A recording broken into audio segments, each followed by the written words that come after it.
And the Trump campaign is in full damage control mode following a troubling story broken by the Washington Post today. Hours ago, the Post publishing a report along with video of Mr. Trump and NBC's Billy Bush discussing women in what can only be described as vulgar and lewd terms. The video is from 2005. It appears the men did not realize they were being recorded at the time, although clearly they were wearing microphones. Nevertheless, it is causing major controversy tonight, including a call released just moments ago by Republican Senator Mark Kirk asking for Donald Trump to drop out of this race. Trace Gallagher reports from our West Coast newsroom. Trace? Megan, this controversial tape has been sitting on a shelf at Access Hollywood for 11 years. The show says it was just this week a producer remembered the Donald Trump segment, and after reviewing the tape, the show says it was working on a story, but somehow the Washington Post got a copy of the tape and broke the story first. On it, Billy Bush, who now works for the Today Show, was about to interview Donald Trump for an Access Hollywood segment. The two men were riding in a bus to the set of the soap opera Days of Our Lives, where Trump was about to do a cameo. Trump was already wearing a microphone, and you can hear him telling Billy Bush about a woman that he wanted to sleep with. It's graphic, but listen. And I moved on her very heavily. In fact, I took her out furniture shopping. She wanted to get some furniture. I said, I'll show you where they have some nice furniture. I took her out furniture. I moved on her like a but I couldn't get there. And she was married. And all of a sudden, I see her. She's now got the big phone. And she's totally changed her look. The bus then comes to a stop, and Trump and Bush are about to get off and meet actress Ariane Zucker. But before the doors open, the two men start commenting on the actress's legs and how, quote, hot she is, with Donald Trump saying this, again graphic. I better use some Tic Tacs just in case I start kissing her. You know, I'm automatically attracted to beautiful. I just start kissing them. It's like a magnet. You just kiss. I don't even wait. And when you're a star, they let you do it. You can do anything. Whatever you want. Grab them by the you can do anything. Trump now says, quote, this was locker room banter, a private conversation that took place many years ago. Bill Clinton has said far worse to me on the golf course, not even close. I apologize if anyone was offended. Trump, of course, has tried to use former President Clinton's infidelity as a campaign issue, accusing Hillary Clinton of being her husband's enabler. Today, Mrs. Clinton retweeted the Washington Post article and added, quote, this is horrific. We cannot allow this man to become president. Democratic VP nominee Tim Kaine said this. Watch. It makes me sick to my stomach. This is behavior that's just outrageous, and so that there would be a news story that would have more statements like this of this kind. I mean, gosh, I'm sad to say that I'm not surprised. And Billy Bush said today he's embarrassed and ashamed and acted foolishly by playing along. Megan. Trace, thank you. Joining me now, Chris Stirewalt, co-host of Perino and Stirewalt. I'll tell you what.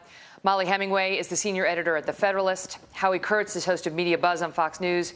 And Namiki Konst is host of The Filter on SiriusXM. Just so our viewers know, and this isn't to be salacious, but what Trump said in that clip that we bleeped was that you can do anything you want when you're a star, including grab them by the P word. That word that has been bleeped out is you can grab women by the P word. And, you know, as you look at the statements coming in tonight, Chris Stirewalt, Reince Priebus, no woman should ever be described in these terms or talked about in this manner, ever. Mitt Romney coming out with the harshest condemnation of this, and Paul Ryan, with whom Trump was supposed to attend an event tomorrow in Wisconsin, coming out and saying he is no longer attending tomorrow's event. I'm sickened by what I heard today. This is Speaker of the House. Women are to be championed and revered, not objectified. And he goes on from there. As I mentioned moments ago, Senator Mark Kirk, who has been a Trump critic of Illinois, a Republican, calls on Trump to drop out of this race and for the emergency rules of replacing the nominee to be activated. Give us some perspective on this story. Well, what you just informed me of with Paul Ryan is a great big deal, Counselor. Paul Ryan has been the example of the Republican Party stalwart who reluctantly walked in the door with Donald Trump and said, okay, we'll have to do this because he's better than Hillary Clinton. Now, obviously, Ryan is taking a substantial risk here because about 40% of the Republican Party is in for Donald Trump no matter what. Remember, these are people who voted for Donald Trump after he said you have to treat women like the S word. This is for Donald Trump. This is voters for Donald Trump who, after you talk about pigs and dogs and on their knees and all of the stuff that he said when he knew he was being recorded. So these are voters who are with him no matter what. Ryan's taking a substantial risk by saying that he won't appear with Trump because that 40% of his own party will turn on him and they're going to tear him apart. So this is a reflection of some real political courage for him to do that. His statement goes on saying, I hope Mr. Trump treats this situation with the seriousness it deserves and works to demonstrate to the country that he has greater respect for women than this clip suggests. I want to ask you, Molly, you know, Trump says it's locker room talk. It was a private conversation, and that Bill Clinton has said far worse to him on the golf course than we heard in that tape, and says, if I offended anyone, I apologize. Your reaction to the statement? Well, I always love that apology. If I've offended anyone, then I apologize. That's not an actual apology. At the same time, I'm kind of surprised this is such a big story. Not because it's not horrific, it actually is quite awful, but because I don't really see that much new in the revelations here. I mean, he's written about, in his book, he's talked on Howard Stern about his sexual libertinism, about how he has slept with married women, and people knew this going back years. So a lot of the outrage is somewhat confusing to me. At the same time, it's audio that is, you know, hot mic recorded, so it's a little bit different than the Howard Stern thing. And also just the sheer entitlement that he exhibits, where he just feels like he's entitled as a powerful person to literally grab a woman or whatnot. Now, it is also true what he says, which is that there has been a lot of tolerance for this type of sexual entitlement among powerful people. And if you oppose this type of powerful people having sexual entitlement, there aren't a lot of good options at the top of the ticket for either party.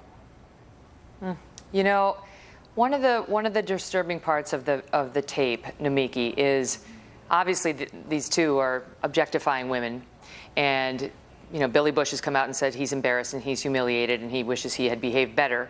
But it's the juxtaposition, if I may, between the way they talk about this woman, this actress on whose soap opera Donald Trump is about to appear, as she comes up to the bus, and then when she greets them, you know, the turn of the switch. She has no idea that what they've been saying about her and her body as she walks up, and then the push by Billy Bush to make her hug Trump, who had just been referring to her, you know, just here's a short clip of that.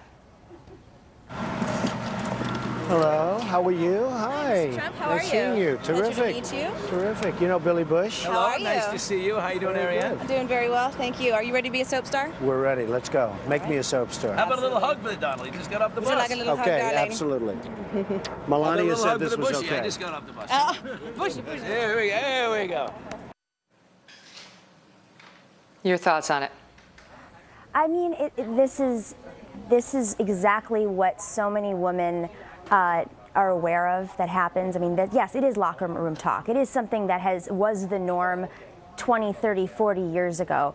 But in an election like this, when the stakes are so high, when we are so aware of the disconnect that Donald Trump already has with women, that he is down by double digits in comparison to Hillary Clinton with women, even having women so suspicious of Hillary Clinton, distrustful of Hillary Clinton, something like this that shows that juxtaposition, as you just said, just refreshes so many memories that I can bet you every single woman in this country has experienced. And so to see the person who's running to be the leader of the free world, who says that he's so good with women, who's been denying the charges that were made by Alicia Machado the past week and a half, and then this footage comes out, it just reignites all of the suspicions that so many women have felt throughout their careers. And I'm not underplaying this because it is something that we need to have an open conversation about when men, good-hearted men that we think are good-hearted men, enable conversations like that to exist and don't push back.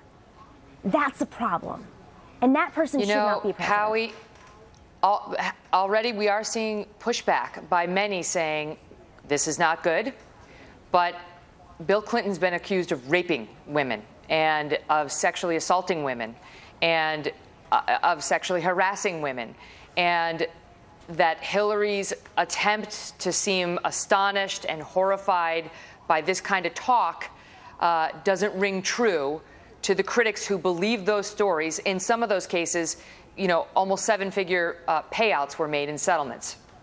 And that's classic political deflection. Let's switch it to Bill Clinton. Look, this is a big problem for Donald Trump. And I've been in the camp that the old Howard Stern interviews and the raunchy talk haven't really made much of an impact because people know that for years and years Donald Trump was a playboy and an entertainer, and he said stuff that he wouldn't have said. He was running for public office. This is different because he starts out talking about he had an unsuccessful attempt to have sex with a married woman. This is after he had married Melania, and also because of the reference when he made the crude reference to you can grab them by the P word.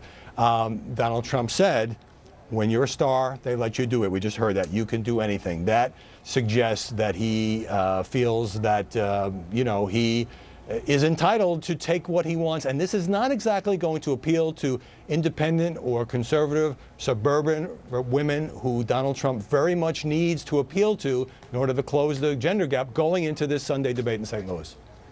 Yep. Two things. It's been revealed now that the woman he attempted to have the affair with, who was married, is Nancy O'Dell, reportedly, according to reports that have just broken, that she declined to have an affair with him. But just on the timing, he made these comments when he was married to Melania. The tape does not make clear that his attempt to, you know, sleep with Nancy O'Dell happened while he was married. It makes clear it happened while Nancy was married.